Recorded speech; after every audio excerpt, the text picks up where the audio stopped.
Thank you very much for inviting me. So I'm going to look at crime script analysis, which is a framework for identifying how the crime occurs. But first of all, I would like to acknowledge my co-authors, which is Benoit Leclerc and Ivan Labi, both from the Griffith Criminology Institute. So just have a look how this works. Okay. So Heather Cook commented yesterday that reducing crime requires understanding the crime. So crime script analysis is a framework that allows us to fully unpack a crime and to understand it. So it was initially introduced by Cornish in 1994, and it is used as a framework what can then lead into situational crime prevention. And it identifies the actors, the tools they use, the decision-making of actors, as well as the locations where the crimes are committed. And it breaks the crimes down in interrelated steps. So it looks at the planning stage, so the planning of the activity, the preparation of the activity, so the preparation of the crime, what needs to happen before the crime can actually occur, the activity, so the crime itself, and then the exit strategy. So what are they doing after the crime? So it's been applied in many contexts. So I've gone a little bit too far. Okay. Sorry, I'm missing a slide. Okay, so it's been applied in many contexts. So it's been applied in cybercrime, fraud, child exploitation, simpler crimes like robbery, and also domestic violence. Recently I noticed there was a paper on domestic violence where I also tried to apply crime script analysis. So why to apply crime script analysis to wildlife crime? I've noticed it's just over there too. It's really trying to understand how wildlife crime occurs, breaking it down in steps. Because in wildlife crime, there is, obviously, you have the person who takes the animal from the wild, and then you've got the end consumer. But there are a lot of actors involved in that. So crime script analysis can really assist us with breaking it down in steps and breaking it down per actor. Because there is multiple actors across stages. And because it's often transnational organised crime, deterrence is not necessarily working. Prosecutions, as Phil commented, it's hard to prosecute transnational organised crime and especially wildlife trafficking. So we need to have a look at other ways where we can reduce this crime or prevent this crime. So there are existing cases that provide insights of how wildlife crime occurs. However, that research is quite fragmented. So that was the aim of this study. This was really set up as a foundational study in understanding how crime script analysis has been applied to wildlife crime. So really addressing that lack of consolidated knowledge and understanding the why, the who, the what, the where, the when, the what, the how. And then establish, hopefully, a research agenda on crime script analysis of wildlife crime. So there were 3 questions. So the first question was, what wildlife crimes have been studied through crime script analysis? And we focused on fauna, because wildlife crime is so broad, we thought we would only focus at fauna at this stage. What methodologies have been used to complete the crime scripts, and what prevention recommendations were made. So then when we look at, we thought, this is going to go, a very big study, because initially we identified 422 potential studies. But when you follow the PRISMA program, that is often what a lot of academics use. When they do a literature review, we follow the PRISMA model.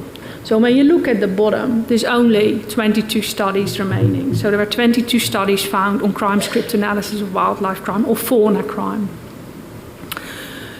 So of those 22 studies, we looked at the animals that were included. So there were both vertebrate and invertebrate, there were mammals, there were birds. Well, there was only one type of birds, which were the African grey parrots, some fish, some reptiles, but it was only the spiny-tailed lizards. And then others, so that was more of a generic animal type that was being used. So I've highlighted the deer and the fish because it's not necessarily illegal to catch deer or fish, but it is just where they were caught and whether they were caught outside a quota, or there might be a minimum size they need to be before you can actually catch them. So they're a little bit different. So where were this crime script analysis conducted? Most of them were in Africa, Asia, some in Europe, so UK and Spain, South America, that was primarily Chile, and then the US, Australia, and Russia. So these were the countries that were involved in the studies. The data sources to complete the crime script analysis was primary data, secondary data, administrative, and the primary data involved interviews and focus groups, and I think it was very lucky that some of those studies managed to interview the hunters and traffickers. You know, how do they actually go in and how do they get the animals from the wild? They also included government and law enforcement officials, elders, local leaders, etc. And they also conducted some observations. Most of the methods were mixed methods, and one was a case study analysis. What were the limitations of the studies? So all the studies, they were limited in one way or another. So most of them were quite small. Some of them were only single case studies, and there was a limited understanding of what the actors actually did, what was the roles of the actors. And there was also a lack of the contextual factors. At the same time, there was an incomplete coverage of the 4 stages, so the planning, the pre-activity, the activity, and the exit stage.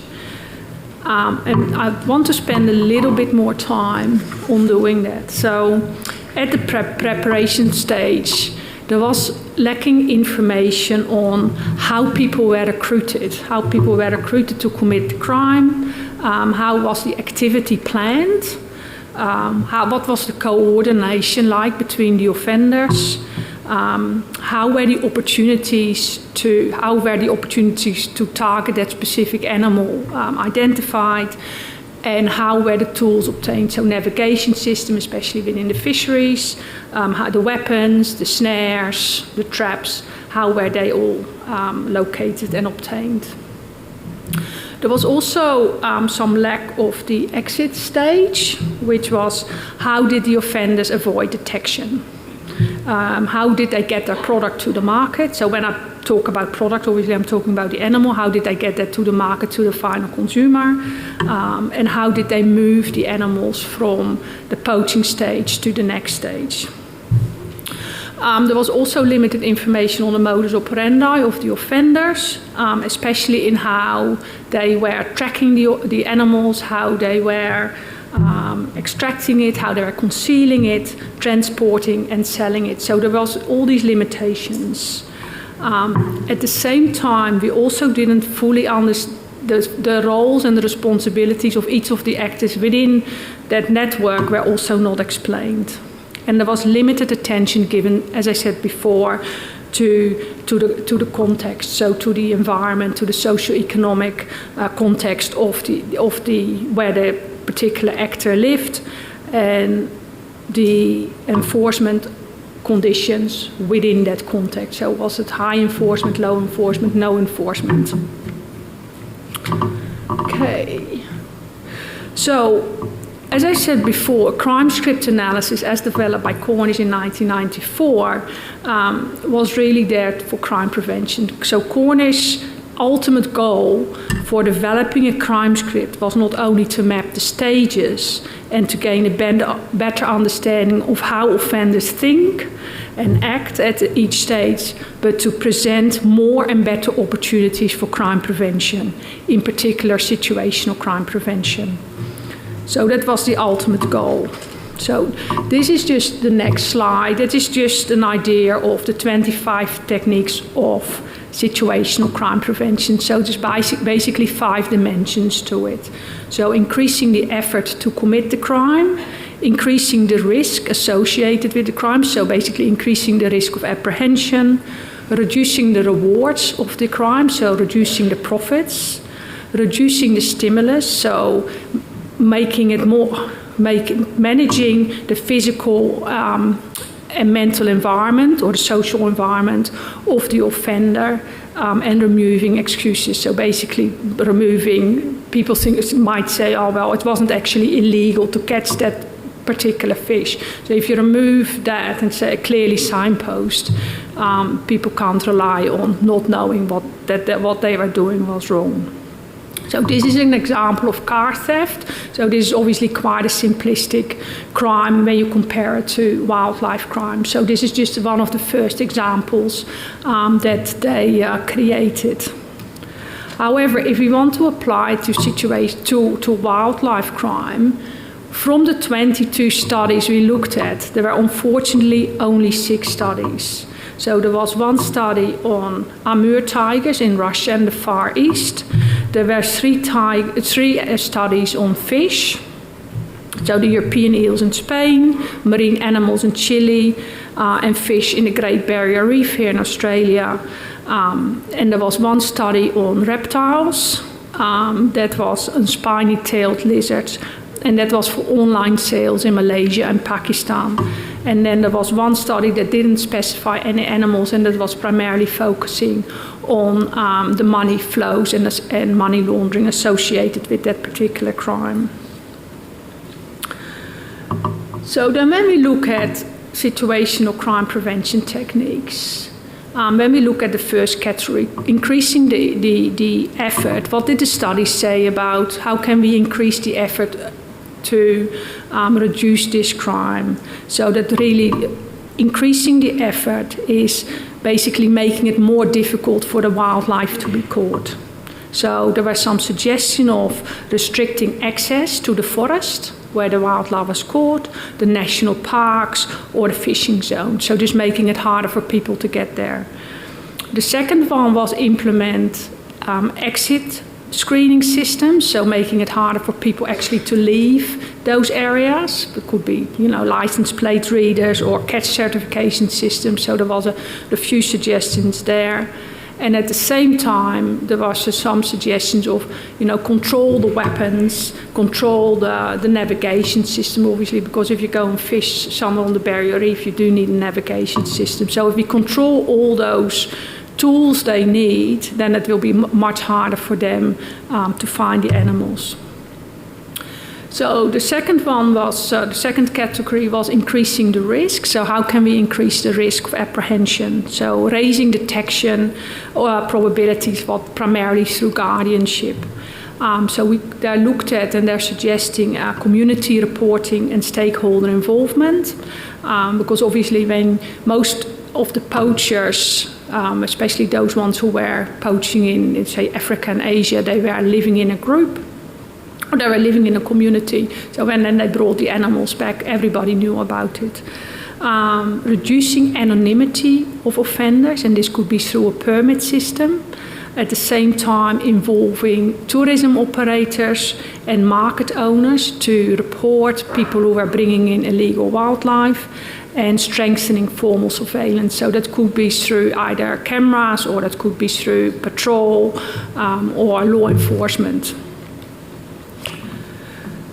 So then when we look at the third one, reducing the rewards, and that is really going at the heart of why organised crime exists. That's reducing the profits, because organised crime, they exist to make a profit. They are in the market, it's a business, they exist for money. So if we make it harder for them to make money, it becomes obviously less lucrative. So one way could be concealing the targets. And you might think, oh, well, how can we conceal the targets? Well, one suggestion they made was concealing the targets through forest regeneration. So if it's very thick forest, it's much harder to find the animals. Or confiscating the illegal catches. And this was primarily within the fishing industry. So when people did illegal fishing, when they came back, confiscate the illegal caught fish. Identification by DNA. At the same time, obviously, animals are being traded because there is a market for it. So if we address the consumer component of that market through demand, trying to reduce that demand, hopefully there will be less poaching and less illegal fishing. The demand reduction could be through various ways. So one of the studies they looked at was the sale of lizards through online. So one way could be, trying to tackle that online system. How can we reduce the sales through that way?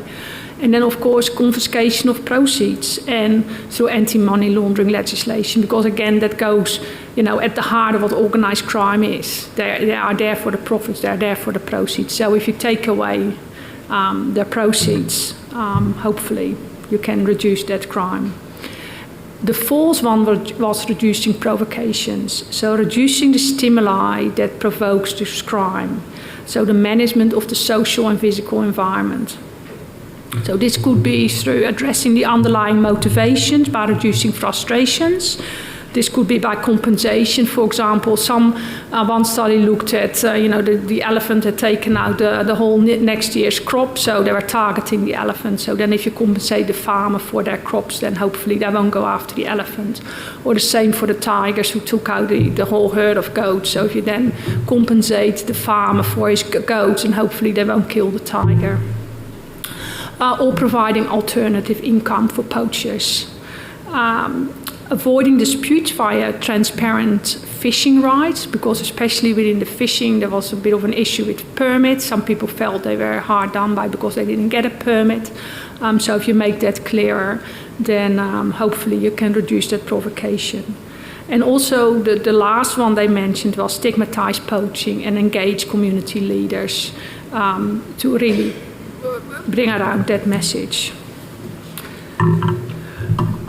And then number 5 was removing excuses. So that's really about setting clear rules, really taking away, saying that people can't say, oh, well, I didn't know it was illegal. So removing the excuses for that. So really setting the clear rules and signposting those rules.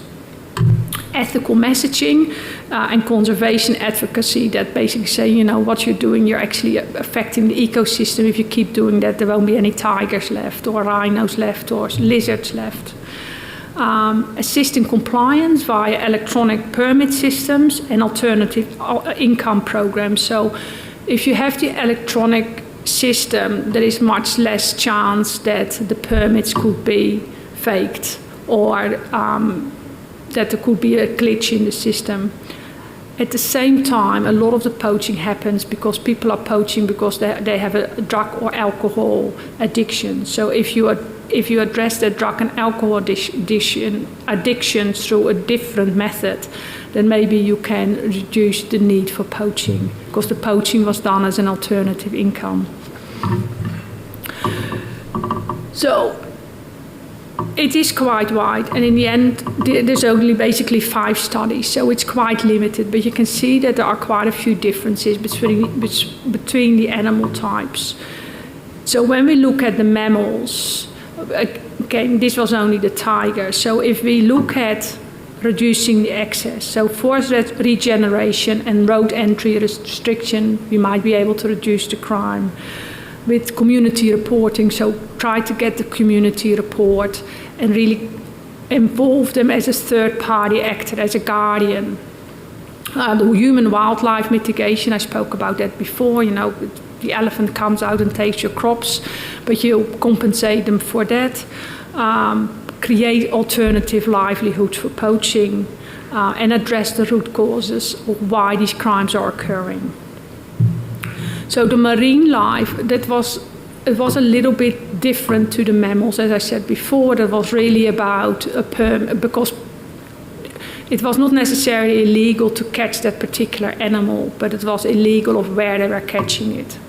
So if you then could use catch certification and traceability systems, looking at the quantity, but also looking at the size of the animals, vessel monitoring, and that can be quite easily done now with the technology we have, and also industry governance through guild-based monitoring, because most of the fishing industry is done by guilds. So if you use industry governance if you use them to provide industry governance, and also using the market to report any illegal catches, and collaboration with legal fishers, because I'm sure legal fishers are not very happy when people come and fish illegally in their territory, because it reduces the amount they can catch. And then there was one study on reptiles. This was quite a horrific study. This was on spiny-tailed lizards, where these were basically tortured, so they were releasing some oil for medicinal purpose. So it's, yes, quite a horrific study to read. Anyway, these were sold online, and people were actually showing little YouTube videos of how they were extracting the oil, because that made the demand better or the higher, or people were more interested knowing that, the oil was extracted in the right way. So if we can try to get these online platforms on site for reducing this crime, that would be one way of reducing it. The same way we'll be looking at the payment processors that are attached to those online systems, looking maybe, because it was all online sales, so there must be obviously a shipping company or a mailing company that is attached to selling those products. So if we can get those on site as a third-party actor, we might be able to reduce some of that crime. And again, and I think one of the most important ones is reducing the consumerism of this. So really countering that misleading health claim, because they were torturing these reptiles and selling them because it was for medicinal benefits. Well, if you can counter that claim, hopefully you could reduce that. And then distinguishing between wild-caught and farmed animals. Okay, it doesn't take away that they were torturing them, but still it's probably better if they use farmed ones rather than illegally caught ones.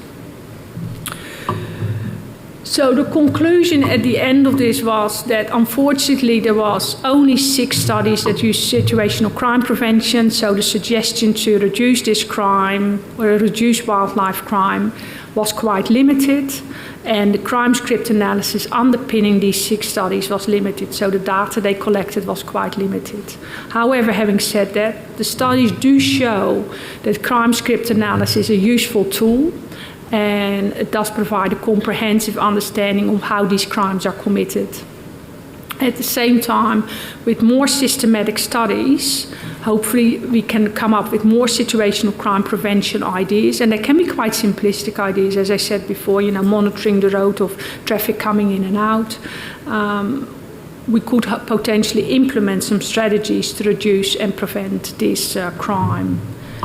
So that was me. If you want to get in contact, so this paper is under review with one of the journals. So if you're interested in getting the paper once it's published, let me know and I can send you a copy.